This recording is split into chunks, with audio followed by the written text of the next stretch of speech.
So we just had a little reception for her before we came in here, and we have four to be exact, short videos from some of her friends and colleagues who are unable to come. So let's do that now. Hi Kathy, it's John Richmond reaching out from the University of North Texas to say congratulations on an amazing career. You are the stuff of legend. You have made such consequential and important contributions, first in Florida and then across the nation, all to the benefit of music education and the musical lives of children.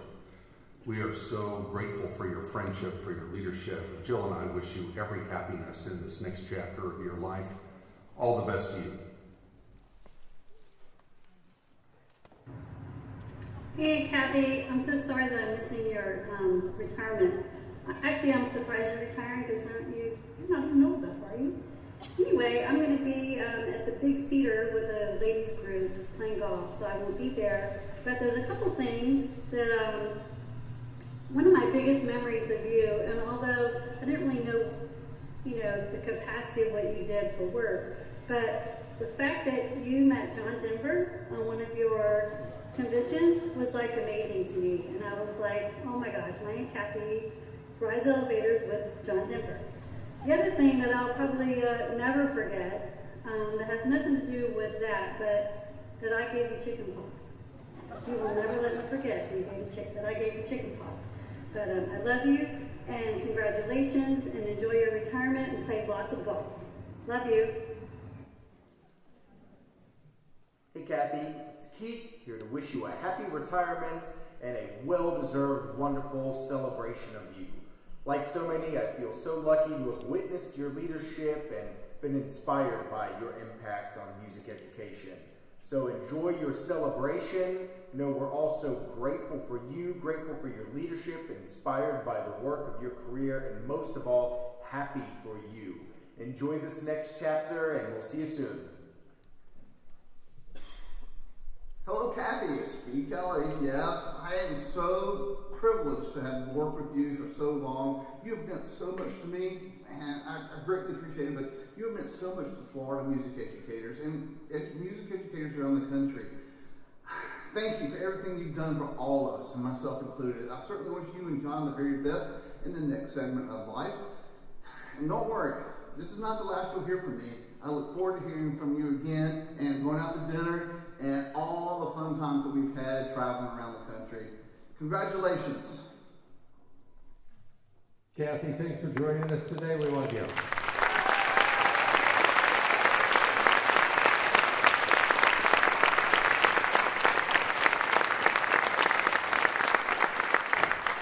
Now I know you're going to enjoy the USF Wind Ensemble under the direction of Dr. Matt McCutcheon. By the way, I wonder how many of these students know who John Denver is? I saw a hand. Our Wind Ensemble.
About 4 or 5 weeks ago, Dr. Williams called me into his office, said he had just gotten off the phone with Kathy Sands, and she really loved Lincolnshire Posy, and wanted to know if we were planning to play Lincolnshire Posy.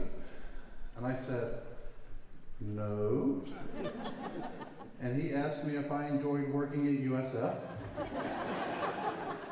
So we are playing Lincolnshire Posy, which is wonderful because it is probably the best piece in our repertoire. You can compare Percy Grainger and Lincolnshire Posy basically to Beethoven and his Ninth Symphony. There was wonderful, wonderful orchestral music before Beethoven and his Ninth Symphony, but he changed things. And Lincolnshire Posy and Percy Grainger changed things for the Wind Ensemble.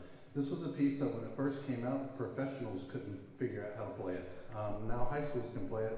We've come a long way, but here's what was happening. So the first piece you heard, the second piece you heard from the high school colonial song, Grainger was born in Melbourne, Australia, and that was his love song essentially to Australia.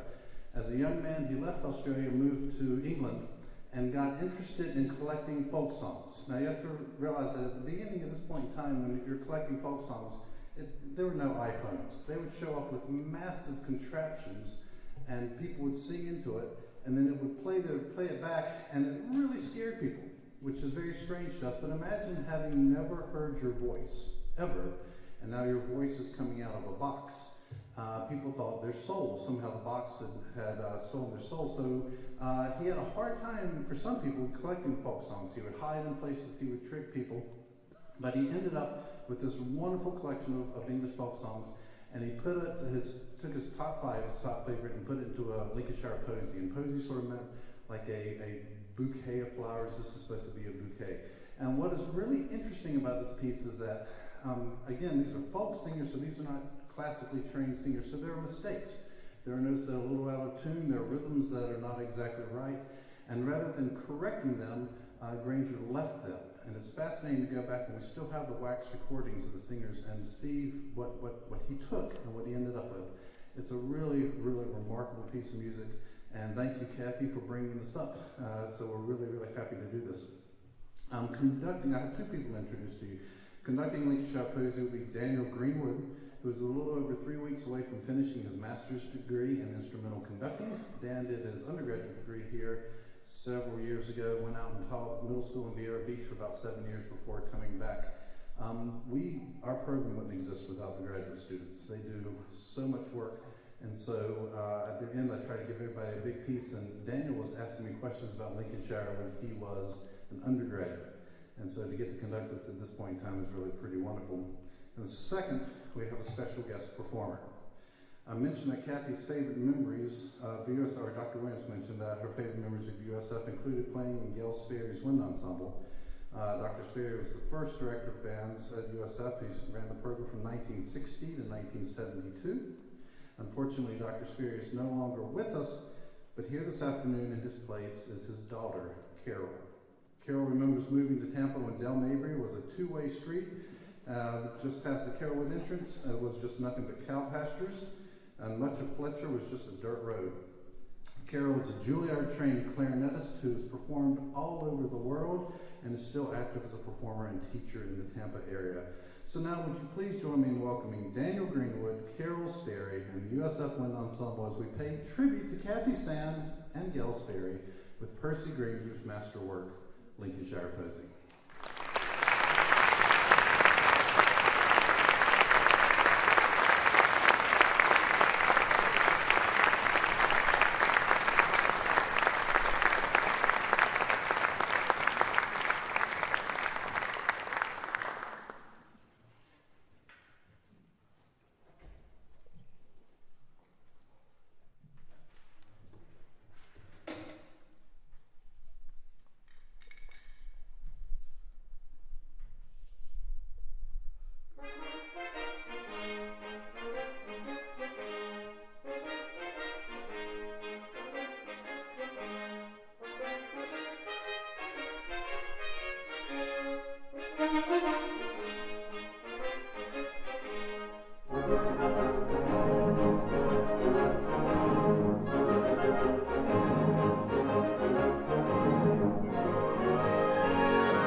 play a lot of new music with the Wind Ensemble. We've done a lot of new music this year.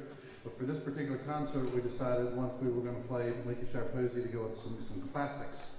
And our next piece definitely falls into that category as well. It also is a wind band masterwork. In the 1940s, composer H. Owen Reed received a Guggenheim Fellowship to spend 6 months in Mexico, at which point in time he was studying the culture and the music and folk songs and composing. And when he returned home, he brought with him folk tunes found in Jalapa, Jalisco, and Guadalajara. And in 1949, La Fiesta Mexicana was premiered. Now this is very much a programmatic piece in 3 different movements. The work depicts a variety of scenes, including fireworks, there's a parade, a mass, a circus, a bullfight, and a mariachi band. The first movement, Prelude and Aztec Dance, starts with the tolling of the church bells, which is calling people to come to the center of town.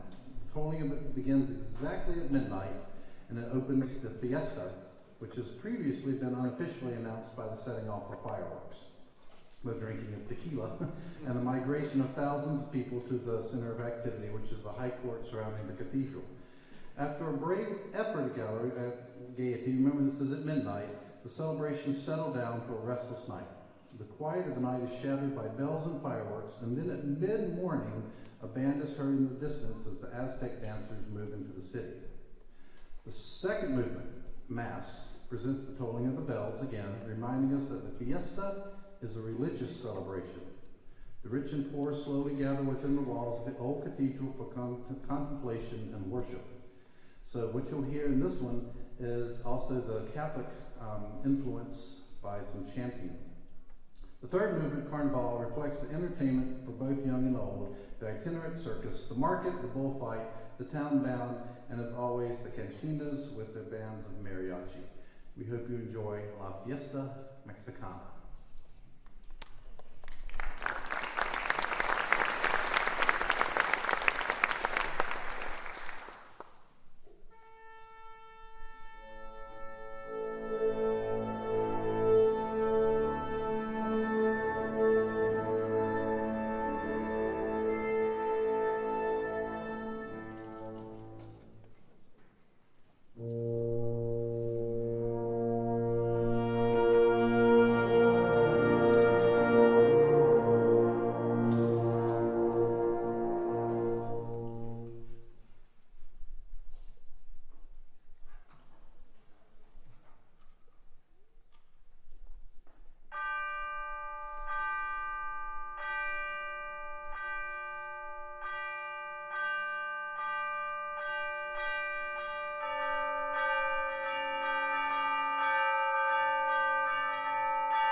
to thank, and I'll make this as quick as possible. It's been a terrific audience. Thank you for being here. Thank you for staying here. I'd like to start with Lee Wiltshire, who's back in the back, and his crew, who runs sound and lights and everything in the videos.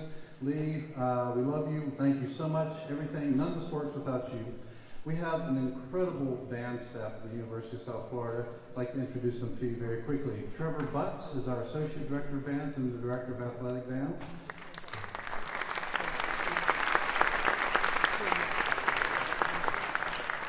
Suzanne Charney is nearing the end of her first year as our Assistant Director of Bands, and what a year it has been, Suzanne. We are so happy to have you wherever you are. I know you're out here somewhere.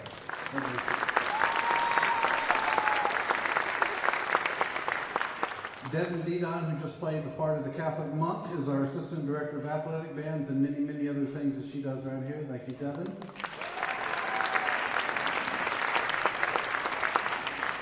And we have 4 graduate assistants. 2 are returning next year. Chase Diastis is over here, just played trombone on the Mary Band. Alexa Rojas is back in the back on percussion. And 2 who are graduating, and I'll speak just a little bit more about them in just a minute and introduce you to you. We have 15 people in front of you. This is my least favorite moment of the entire year, right now, and you're living through it, who are playing their final concert with the Wind Ensemble due to either starting an internship in music education next year or for graduating. And while we certainly are thrilled at their future prospects, we're going to miss them deeply. So when I call your name, please stand. Alec Anderson. Alec is, and you're going to have to hold your pulse. Alec is finishing a master's degree in music performance, specifically percussion performance. He plans to stay in Tampa, teaching and freelancing for a couple of years before pursuing a DMA. Alex Brayman, whose name I have been pronouncing wrong for 4 years, until he finally just corrected me last week. Alex, I would have said your name correct earlier if you told me. Bachelor's degree in music performance, double bass. He'll be returning to USF to pursue a master's degree in jazz-based performance and to continue playing in the Wind Ensemble, whether he wants to or not. Jamie Dittburner is one of our graduate assistants who is graduating with a master's degree in instrumental conducting. She came here as a conductor and as a clarinetist, and is leaving here as a contrabass clarinetist, a skill she didn't even know she wanted, but she's been incredibly good at it. She is looking for a job in the area. So if you know of one for somebody who's really, really good, because I'm telling you she's really, really good, then we're fortunate to get to keep her around for a little while. Quentin Geegan. Quentin's working on a bachelor's degree in music education, will be interning in the fall, and then hopes to teach band and choir on the high school level. Dan Greenwood, who you've already met, is our second band graduate assistant who is leaving us, master's degree in instrumental conducting. He will be attending West Virginia University to pursue a doctorate in instrumental conducting next year. Congratulations, Dan. Ryan Lee. Ryan is the only non-music major in the ensemble. Ryan has a bachelor's degree in electrical engineering. He has an internship in the summer with a company called Lithionics. His future plans are still unsure, but he's hoping to stay in the Tampa area and do whatever Kaylee tells him to. Raul Marcano has a master's degree in music performance, clarinet performance. His future plans are up in the air, but they definitely include playing as much clarinet as humanly possible. Sean McBride, bachelor's degree in music performance, will be attending Temple University to pursue a master's degree in clarinet performance. Kellyanne McCann, a bachelor's degree in industrial engineering and music studies. She hopes to get an internship for the fall or spring while pursuing a graduate degree in industrial engineering. She would also like to continue playing the oboe. I would like for her to return to USF and continue playing the oboe here. Cassidy Negron, bachelor's degree in marketing and music studies. She has secured a marketing internship this summer at the Sound Attic that combines both of her majors. She also plans to come back for her master's degree in the spring for marketing analytics. Aisa Payan, music studies degree, as she's completing her internship with the Florida Orchestra. Plans to pursue a master's in public administration or arts administration while continuing to freelance. Brianna Poles, master's degree in music performance. She plans to continue studying with Fernando Traba next year as she applies for doctoral programs and takes orchestral auditions. Her ultimate passions in life are playing and teaching bassoon, and she plans to one day be a professor of bassoon at a collegiate institution. David Sardina, bachelor's degree in music studies, is a trombonist, by the way. When he came here, he was a double bassist and could barely hold the trombone. And he will be attending the Boston University to pursue a master's degree in trombone performance next year. Come a long, long way. Brooklyn Stars, dual major in communications and music studies with a minor in creative writing. Brooklyn plans to stay in the area, make money, make music, and begin building her life. And Sophie Worrell, also not a music major. That's right, did too. Forgot. Sorry, Sophie. Sophie, bachelor's degree in health sciences and a minor in nutrition. Her goal is to be accepted into the graduate program for healthcare administration at USF and acquire her master's degree in healthcare administration. Can we please have a large round of applause?